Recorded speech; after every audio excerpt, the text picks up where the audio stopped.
it's just a sad situation where, you know, if the IRS is really there to help the taxpayer to make sure they don't get hoodwinked into certain situations, or find themselves doing things they shouldn't be doing because somebody with a fancy suit sold them on something, it's disappointing that they're not doing their job. It doesn't seem to me they're doing their job at this point. If they're going to hang their hat on winning cases, and then they don't get better direction, better guidelines to the taxpayer. Is it based on your career at the IRS? What is a normal practice? In my experience, talking with other experts in this industry, with the attorneys and so forth, is that they do give guidelines and guidance to the taxpayers to make sure they don't get in these situations. But it's just shocking. I think the last safe harbor was in 2009 regarding this code. It was in 2009-26 that we utilized through our program, and it's just not been anything come out anytime since. Is that normal, and do you see a time where that would change? Yeah, so I would say, I think that's intentional. They haven't issued guidance intentionally because what they don't want to do is draw, lines in the sand that can then be abused. I think that has been their position. And I think their perception is that has happened with some of the prior revenue rulings. At least that was their perception, maybe, based on transactions that took place 10 years ago.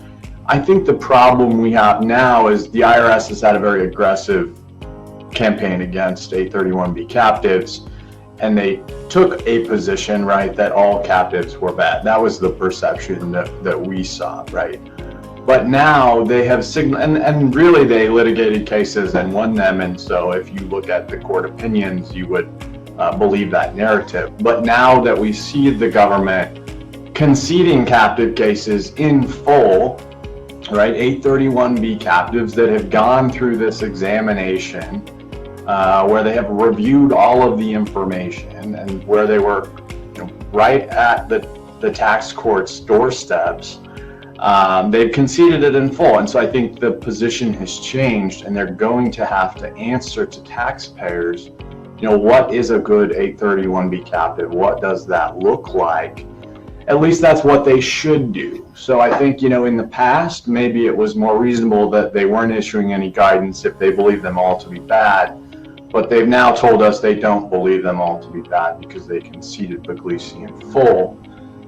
So now they need to tell taxpayers how they can be like Puglisi's, rather than these other tax. And again, even when that happens, we know they're going to always swing for the fence on what they think you should do and not do, right? So one of the things we're hoping to do as a unfortunately, this is still somewhat cowboy land, right? I mean, it is regulated, but it's not regulated.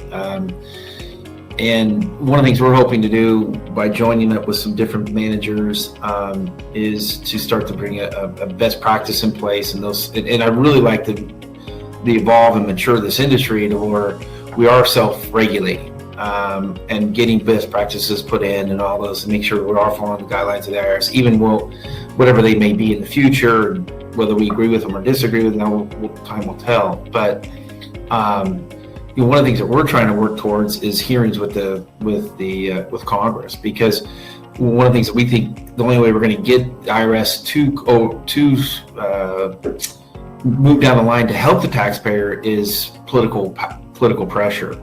And so we'll see how that goes. I mean, anytime you engage those things, as we all know, that's a long process, and it still may never come avail. But that's our hope, and that's where we're moving that forward. So, if they won't do it, if they won't do their job, then hopefully we can get to the level where our political elected officials can certainly be aware of what's going on and then take action if need be. So that's kind of where we're heading on that side. So, but like I said, time will tell.